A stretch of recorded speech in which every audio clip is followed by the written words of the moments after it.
Lahore general hospital में monkey pox का एक पेशेंट पेश आया है, जिसकी लिए एहतियाती तदबीर और उसकी देखभाल जो लाहौर जनरल हॉस्पिटल के डॉक्टर्स हैं उनकी जानिब से की जा रही है। लेकिन ये मंकी पॉक्स होता क्या है, कैसे फैलता है और लाहौर शहर में इसके फैलने के कितने ख़तरात और कितने इलामात मौजूद हैं। हमारे साथ MS डॉक्टर फ़ैयाद हुसैन मौजूद हैं, उनसे बात करते हैं, जानते हैं। सर मुझे बताएं, मंकी पॉक्स का जो अभी पेशेंट पेश आया, पहले तो उसके हवाले से थोड़ी सी बात करें कि उसकी अब कंडीशन कैसी है, वो स्टेबल है या सीरियस हालत में है? बिस्मिल्लाहिर्रहमानिर्रहीम। आपका बहुत शुक्रिया। हाँ, हमारे पास एक बेसिकली जनरल हॉस्पिटल पूरे लाहौर में जो आइसोलेशन वार्ड है फॉर एम पॉक्स, वो लाहौर जनरल हॉस्पिटल में है। और हमारे पास एक पेशेंट, वैसे 20 पेशेंट हमारे पास सस्पेक्टेड आए थे और उसमें से एक पेशेंट कंफर्म हुआ है 2 दिन पहले। और ये पेशेंट बेसिकली लिवर ट्रांसप्लांट का पेशेंट है और अमीनो कॉम्प्रोमाइज़्ड है। लेकिन अल्हम्दुलिल्लाह अभी उसकी हालत इतनी तशवीशनाक नहीं है और स्टेबल है पेशेंट, और उम्मीद है कि वो इस बीमारी से रिकवर हो जाएगा। बिल्कुल, इंशाल्लाह वो रिकवर हो जाएगा। मुझे बताएं, मंकी पॉक्स क्या होता है, इसकी क्या इलामात होती हैं और कैसे पता लगता है कि अब इस शख्स को मंकी पॉक्स हो गया है, ऐसी क्या इलामात ज़ाहिर होती हैं? मंकी पॉक्स को अब WHO ने 2025 में ये कहा है कि इसको हम एम पॉक्स कहें। तो हमें आम ज़ुबान में आम लोगों को भी ये बताना चाहिए कि इसको हम एम पॉक्स के नाम से इस बीमारी को नाम लिया करें इसका। और ये बेसिकली बीमारी जो है ये काफ़ी पुरानी है और ये एक वायरस की वजह से फैलती है। और ये पहली दफ़ा जो है वो मंकीज़ में डायग्नोज़ हुई थी, इसी वजह से वहाँ से ये नाम ओरिजिनेट हुआ। लेकिन इंसानों में पहला केस 1970 में इसका डायग्नोज़ हुआ था। और उसके बाद ये वक्फ़ों से मुख्तलिफ़ कंट्रीज़ में इसके आउटब्रेक्स होते रहे हैं। ज़्यादा आउटब्रेक्स जो हैं वो अफ्रीकन कंट्रीज़ में जो एम पॉक्स के होते रहे हैं। पाकिस्तान में इसके केसेस जो हैं खैबर पख्तूनख्वा में काफ़ी केसेस आए हैं। लाहौर में ये पहला केस डायग्नोज़ हुआ है और ये वक्तन एक इक्का दुक्का केस जो हैं वो रिपोर्ट होते रहते हैं। और ये बीमारी इतनी शदीद नहीं है और बीमारी की अलामात भी 2 स्टेजेस में होती है। पहली स्टेज प्रोड्रोमल स्टेज होती है, जिसमें हल्का-फुल्का बुखार होता है, जिस्म में दर्द होता है, सर में दर्द होता है और खांसी और छींकें आ सकती हैं, या गले के गदूद जो हैं, लिम्फ नोड जो हैं वो सूज सकते हैं। और दूसरी स्टेज जो एरप्टिव स्टेज होती है, जिसमें जिस्म में निशान बनना शुरू हो जाते हैं, जिस्म में दाने बनना शुरू हो जाते हैं। और ये दाने मुख्तलिफ़ स्टेजों से गुज़रते हैं, जिसमें पहले ये बिल्कुल फ्लैट होते हैं, फिर ये वेसिकल्स बन जाते हैं। वेसिकल बनने के बाद फिर इनके ऊपर स्कैब्स आ जाते हैं और मुख्तलिफ़ स्टेजों में पेप्यूल और मैक्यूल, पेप्यूल और वेसिकल्स और फिर स्कैब्स बनते हैं। तो ये स्टेजेस से गुज़रते हैं और अल्टीमेटली पेशेंट 2 से 3 हफ्तों में बिल्कुल ठीक हो जाता है। और यूजुअली कोई बहुत ज़्यादा इसमें कोई मेडिसिन एंटीवायरल वगैरह देनी नहीं पड़ती। सिर्फ सपोर्टिव ट्रीटमेंट से ही पेशेंट जो हैं 90 to 95% ठीक हो जाते हैं, क्योंकि उसका मोर्टेलिटी रेट जो है वो बहुत कम है, 1 to 3% है। और इवन अफ्रीकन कंट्रीज़ में जहाँ के इतनी सहूलतें नहीं हैं या पेशेंट की अगर केयर ना की जाए तो मैक्सिमम 10% तक है। तो इस बीमारी से ज़्यादा डरने की ज़रूरत नहीं है, लेकिन एहतियात की बहुत ज़रूरत है, क्योंकि ये बीमारी जो है ये छूने से, बात करने से, पेशेंट के छींकने से और या उसकी जो ज़ख़म हैं उनको हाथ लगाने से एक से दूसरे में कन्वर्ट हो सकती है आप कहना बीमारी। चाह रहे हैं कि इसमें अमवात का इतना ज़्यादा नहीं होता है, इतनी ज़्यादा अमवात नहीं होती हैं, जिसको भी ये इन्फेक्शन होता है, ये वायरस होता है, वो रिकवर कर जाता है, तो इस सवाल से डरने की ज़रूरत नहीं है। और आप एहतियाती तदबीर बता रहे थे कि ये फैलता कैसे है, आप उसके हवाले से बता रहे थे, वो ज़रा दोबारा बताएं और आसान अल्फाज में ज़रा हमारे व्यूवर्स के लिए बता सकें कि कैसे फैलता है। अगर किसी को आपके घर में मंकी पॉक्स हो जाता है तो आप कैसे उससे दूर रह सकते हैं कि आपको ना वो चीज़ हो? हाँ, इसमें ये है कि ये बीमारी जो है, जैसे मैंने पहले बताया कि ये छूने से फैलती है। मरीज़ को, जो मुतासरा शख्स है, उसको छूने से, उसके साथ बात करने से, उसके पास बैठने से, उसके कपड़े इस्तेमाल करने से, इन चीज़ों से ये बीमारी मुंतकिल हो सकती है। इस वजह से जैसे ही किसी पेशेंट को आपको तेज़ बुखार लगे या उसके जिस्म पे ऐसे दाने नमूदार हों जो आपको ऐसे लगे जैसे चिकन पॉक्स के दाने हैं, या करीबी डॉक्टर शक ज़ाहिर कर रहा है कि ये एम पॉक्स का केस है, तो फ़ौरी तौर पे उस पेशेंट को अलहदा कमरे में, अलहदा बाथरूम के साथ उसको शिफ्ट कर दें और उसका खाना पीना और दूसरी चीज़ें दूसरों से अलहदा कर दें, और उसके साथ समाजी राब्ता थोड़ा कम कर दें। अगर उसके साथ मिलना है तो एहतियात के साथ मिलना है।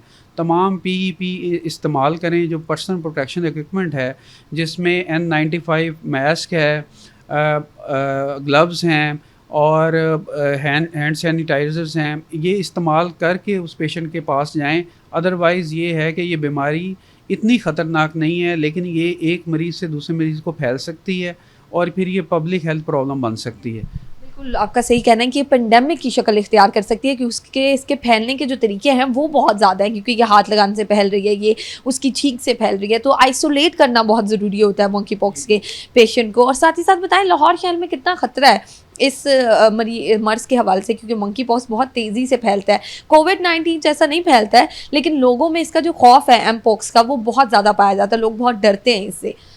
लाहौर में सिचुएशन बहुत अच्छी है, क्योंकि हमारे पास ये जो आइसोलेशन सेंटर लाहौर में बना हुआ है, ये पिछले 1 साल से बना हुआ है, और इसमें टोटल 20 केसेस सस्पेक्टेड हमारे पास आए हैं। उसमें ये पहला केस डायग्नोज हुआ है, लेकिन ये भी जो है अमीनो कॉम्प्रोमाइज़ पेशेंट है और लिवर ट्रांसप्लांट का पेशेंट है और अमीनो सप्रेसेंट ड्रग्स ले रहा है, और इसने अपने घर में एनिमल्स वगैरह भी रखे हुए थे। तो अभी हम इसकी कॉन्टैक्ट ट्रेसिंग तो कर रहे हैं कि भाई इसका सोर्स क्या है, कहाँ से कोई बाहर से कोई लोग आए हैं जो इससे मिले हैं जिसकी वजह से इसको बीमारी लगी है, तो वो हम इसकी जो है इन्वेस्टिगेशन कर रहे हैं। लेकिन लाहौर में ओवरऑल सिचुएशन बहुत अच्छी है, लेकिन इसमें मैं दोबारा इस बात पे ज़ोर दूंगा कि एहतियात की बहुत ज़रूरत है। एहतियात की आपने बात की, एहतियात की आपकी बात काट रही हूँ, लेकिन एहतियात की बात की तो साथ ही साथ बताते भी चलें कि क्या एहतियात की जा सकती है, क्योंकि एहतियात बहुत ज़रूरी है, क्योंकि इसकी बहुत तेज़ी से फैल सकती है अगर हम एहतियात नहीं करेंगे। तो हमारे व्यूअर्स को बताएं कि कैसे इसकी एहतियात की जा सकती है।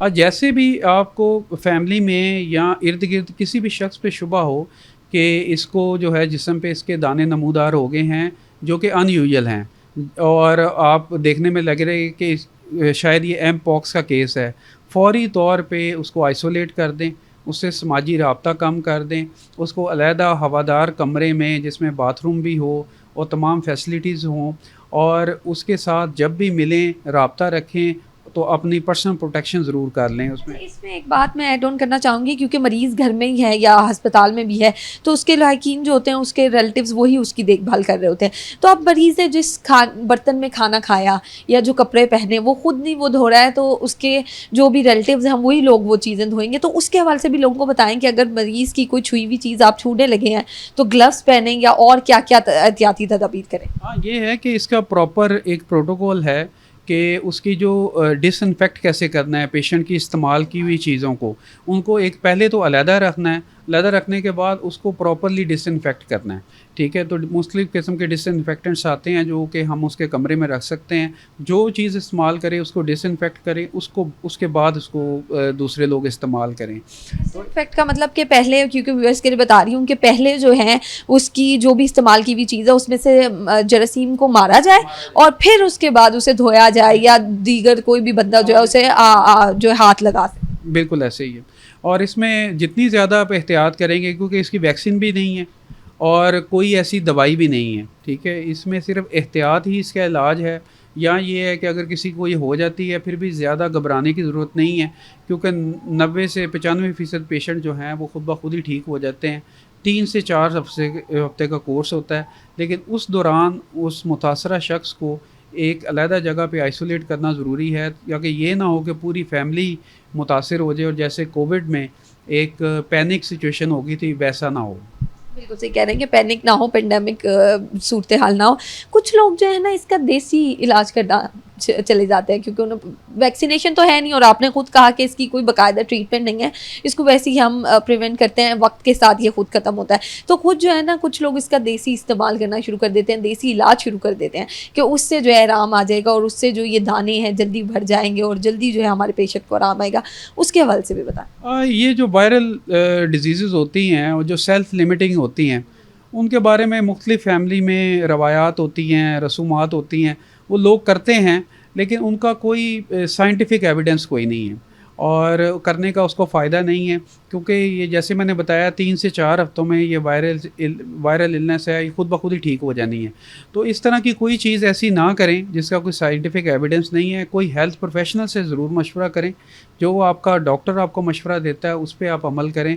अदरवाइज़ और कोई ऐसा टोटका करने की कोई ज़रूरत नहीं है, क्योंकि ये वायरल डिज़ीज़ है, इसका और कोई इलाज नहीं है जिसको कोई आप देसी तरीके से इसको ख़त्म कर सकें। ऐसे ये वायरल डिजीज़ है, ये वक्त के साथ ही जाती है, बैक्टीरियल तो है नहीं। हमारे व्यूअर्स के लिए आखिर में कुछ ऐसा बताना चाहें कि वो अपनी एहतियात भी करते रहें और घबराएं भी ना, क्योंकि मंकी पॉक्स एम पॉक्स का जो है नाम सुनते ही मुझ समेत बहुत सारे लोग घबरा जाते हैं कि पता नहीं अब ये वबा आने वाली है, क्योंकि कोविड के बाद बहुत सारे लोग डरे हुए हैं। तो उसके हवाले से भी हमारे व्यूअर्स को बताएं कि डरना नहीं है, एहतियात कैसे करें। हाँ, बस इसमें एहतियात करें, मास्क पहनें और जब भी घर से बाहर जाएं कोशिश करें मास्क पहनें, और कोशिश करें कि फ़ैमिली में जो लोग बाहर आउट ऑफ कंट्री ट्रैवल की हिस्ट्री के साथ आते हैं उनको मिलने से पहले थोड़ी एहतियात करें, स्पेशली अगर वो बीमार हैं, उनको तेज़ बुखार है, गले में उनके गदूद सूजे हुए हैं, अगर इस तरह की अलामात हैं तो उनसे मिलने में एहतियात करें, या ये है कि पर्सनल प्रोटेक्शन इक्विपमेंट का इस्तेमाल ज़रूर करें। और गवर्नमेंट को भी चाहिए कि हमें भी जो एयरपोर्ट्स हैं, जो एंट्री पॉइंट्स हैं, उनके ऊपर जो है वो स्क्रीनिंग का बंदोबस्त किया जाए। और बहुत लोग जो हैं, बहुत सारे जो पैनिक है, क्योंकि मैं ख़ुद चाइल्ड स्पेशलिस्ट हूँ, तो लोग जो हैं चिकन पॉक्स के साथ इसको बहुत ज़्यादा वो मिक्स करते हैं। तो इसका रैश जो है वो चिकन पॉक्स से डिफरेंट है।